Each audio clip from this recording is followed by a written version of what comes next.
코로나19는 누구나 처음 겪는 일로 어느새 6개월이 훌쩍 지나가고 있습니다. 코로나 이전과 이후로 나뉘는 삶. 코로나19는 우리의 삶을 어떻게 변화시켰을까요? 우리가 처음 겪은 것들은 과연 무엇일까요? 본 분석은 텍스트 마이닝, 즉 사람들이 블로그, 커뮤니티, 트위터, 인스타그램 등에 작성한 278억 건 이상의 글들을 자연 처리 엔진을 통해 분석하여 도출한 결과입니다. 본격적으로 시작하기 전 먼저 코로나와 과거 메르스 언급량 추이를 통해 코로나에 대한 공포와 불안이 메르스에 비해 얼마나 컸는지 살펴보겠습니다.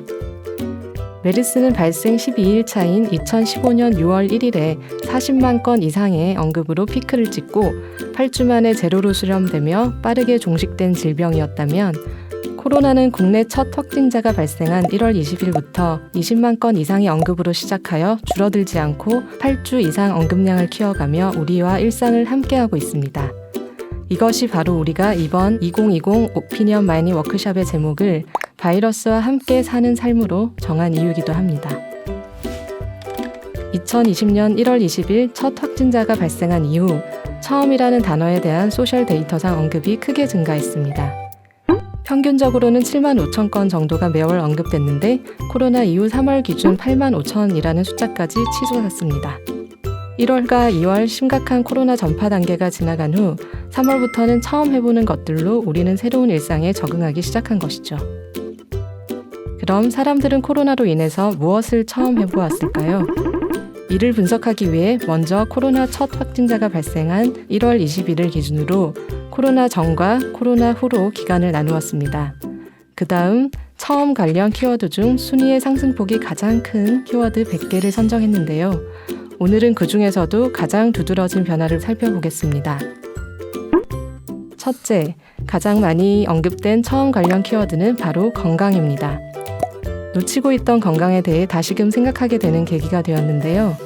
코로나 전후 순위 상승폭이 높은 키워드를 먼저 살펴보면 약국과 마스크뿐만 아니라 면역력, 유산균, 영양제, 스트레칭과 같은 일상적 건강에 대해 처음으로 관심을 가지기 시작했습니다.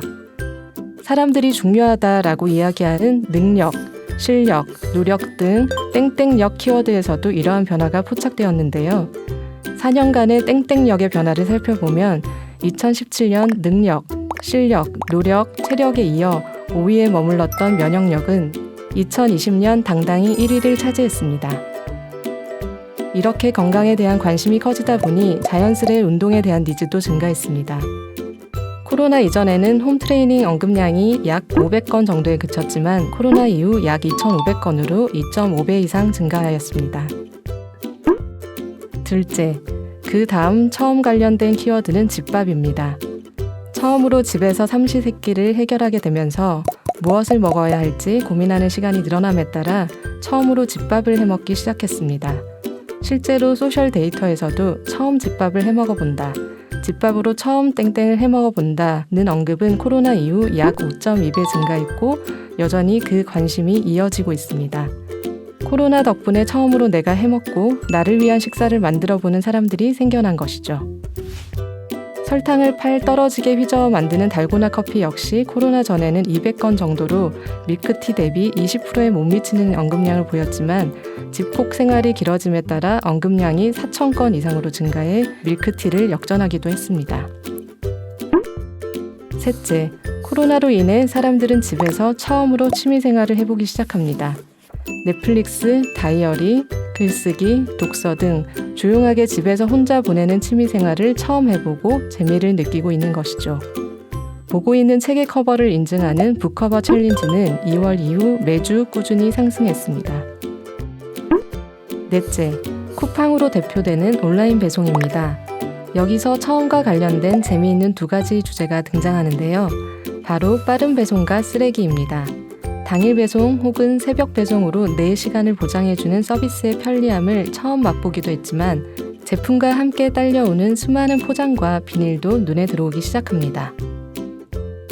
특히 오프라인의 마지노선이라고 생각했던 신선식품 배송을 이용하지 않던 사람들조차 올해 2월이 되면서 처음으로 이용하기 시작했습니다.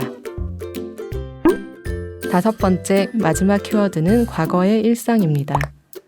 너무 당연해서 생각해 본 적 없지만 코로나로 인해 잃어버린 나의 일상에 대한 소중함을 처음 느끼게 됩니다. 집 밖으로 나가는 일상, 한강, 산책에 대해 처음으로 그리워하기 시작한 것이죠. 잠깐 나간다 라고 표현한 사람들은 코로나 전보다 약 2.7배 상승했습니다. 긴 여행은 불가능하고 단거리 나들이도 어려워진 사람들은 일상 속에서 잠깐 나가는 것으로 답답함을 해소하게 됩니다.